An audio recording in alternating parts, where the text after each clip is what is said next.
Hey, how's it going? So today's Monday, July 24th, 2023.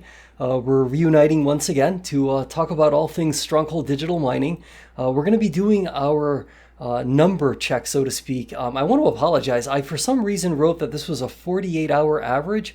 Actually, it's a 72-hour average because we're going to go all the way back to about 3 o'clock on Friday afternoon and fast forward to right about now. It's a little bit after 3 o'clock and just kind of take a look at the numbers and see how things are going. So let's just look at that first. First slide, please. Okay, so PJM Penelec, again, this is a 72-hour average. Grid prices $34.22. PJM PP&L grid price average for 72 hours, not 48 hours, is $27.66. I might add that there have been some very meaningful spikes in grid pricing, and I'll talk about that a little bit more in a moment. Bitcoin priced in dollars per megawatt hour, a very, very, very impressive $91.98. That is an incredible number for us, and so that is something that I'm very happy to see. Spot price of Bitcoin over the course of 72 hours, average price 29,798 with a network hash rate of 363. Okay, back to me, please. So I'll tell you what, I think it was on Friday afternoon at around 5 o'clock, I happened to just take a look at the dashboard and I saw numbers that were absolutely astronomical. I mean, these numbers were like off the charts. Now, it turns out it was something of a spike in grid pricing, but at that time, and I posted this to Twitter. Sorry for tripping over my words. So if you don't follow me on Twitter or know what I'm talking about, just kind of like go into the description of this video and you'll see a link there to my Twitter page, and you don't really have to even follow me. You could just kind of check it out now and then. I did post a screenshot though of what the dashboard looked like, and I think it had us with average hourly revenue estimated to be like well over $200,000. But again, this was just based on a bit of a relatively short-lived spike in grid prices. But nevertheless, as I oftentimes say, right, the 72-hour average grid price doesn't really tell the whole story of what's been going on sometimes with these spikes at various times during the day. And I might also point out, we're not necessarily just talking about, hey, grid prices spiked for about 4 minutes and then went back down into, sub $40 pricing. No, I mean, sometimes you'll have multi-$100 pricing for, maybe an hour or so, which again, cumulatively, when you add all that up on a daily basis over the course of a quarter, it can be very, very helpful to Stronghold Digital Mining.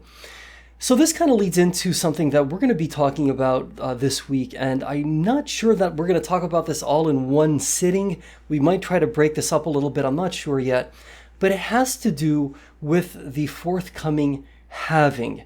Now, you may be saying to yourself, hey, I'm kind of new to Bitcoin maybe, right? Like, hey, I don't know what you're talking about. To make it super simple, there's a Bitcoin reward that's provided to Bitcoin mining companies, right? A block reward, I should point out.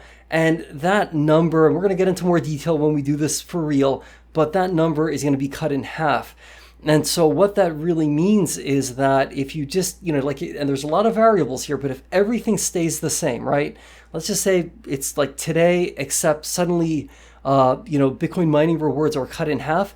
It basically means, right, everything else staying the same, our revenue as it relates to Bitcoin mining revenue would be cut in half. So that would be quite problematic, not just for Stronghold Digital Mining, but for really every single publicly traded Bitcoin mining company out there. And that's especially true if quite literally nothing else happened. Companies made no effort to cut costs by half. The price of Bitcoin didn't perhaps rise in value. Companies perhaps didn't make an effort, right, to acquire even more efficient mining machines so as to reduce their overall mining efficiency. See, there are so many different variables that go into this, right, to sort of determine, hey, can a company, can a business, can Stronghold Digital Mining, can we survive a halving?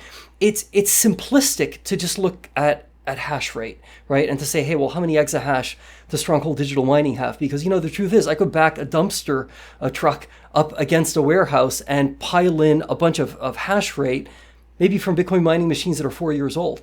And sure, I can boost hash rate very quickly, But if the efficiency of those machines is not really comparable to anything that makes sense, right?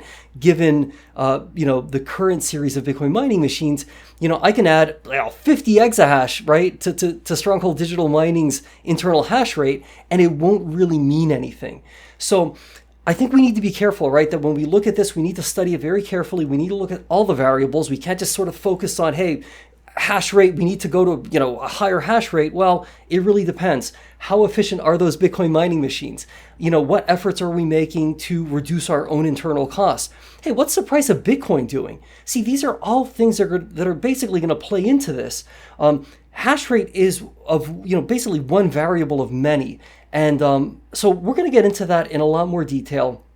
And so that's something you have to look forward to. I've been doing a lot of research. I've been playing around a lot with an Excel spreadsheet that I created that allows me to edit some of these different variables and sort of test what might happen if certain things occur. I might actually attempt to make that file available to others. I'm only a little bit cautious to do so because sometimes Excel files can be embedded with malware and all kinds of weird stuff. And I'd almost rather avoid, having somebody inadvertently thinking, hey, wait, I picked up some malware from downloading something that Steven provided, when in fact, it might have been just something else on their machine.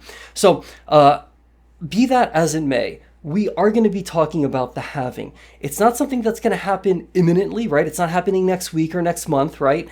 But it is something that's scheduled to most probably happen sometime, maybe April, maybe May. Again, a lot of this depends on a variety of other variables, but say sometime relatively early next year, April, May. And so it makes sense, right, to think as co-owners of Stronghold Digital Mining, as investors, as shareholders in this business, hey, what are things going to look like once that halving occurs? Are we going to have what it takes to survive that halving? And what will the landscape look like? Listen, I can't break down the financials of every company out there. I have laser focused eyes on Stronghold Digital Mining. So that's what I intend to do. I'm going to look very deeply at what the halving means for us and some of the different things that we can do to just make sure that we're as best prepared as possible to survive, and not only just survive, but to thrive through the halving and into what I think could very well be, if history is any a guide, and of course, as we always say, right, history can't always be a predictor of the future, but if history is any guide whatsoever, we're probably shaping up to eventually start heading into another bull run in the price of Bitcoin. The macroeconomics are phenomenal for it, but there are a variety of other things that kind of go into determining whether or not we're going to see potentially a rise in the price of Bitcoin. So with all of that said, I'm really excited. I'll sort of give you a hint. I think we're going to be okay. It's not a static situation, right? There are things that we're going to do that I'm convinced we're going to do to help better position us, right, to excel through the halving. And So, but let's get into the numbers. And again, just bear in mind, hash rate is not the whole story, okay? With all of that said, stock price, last time I checked, a little over 1 million shares traded, $8.30 a share. Hey, I'll take it, okay? So let's stay positive, let's be great, and we will see each other again tomorrow.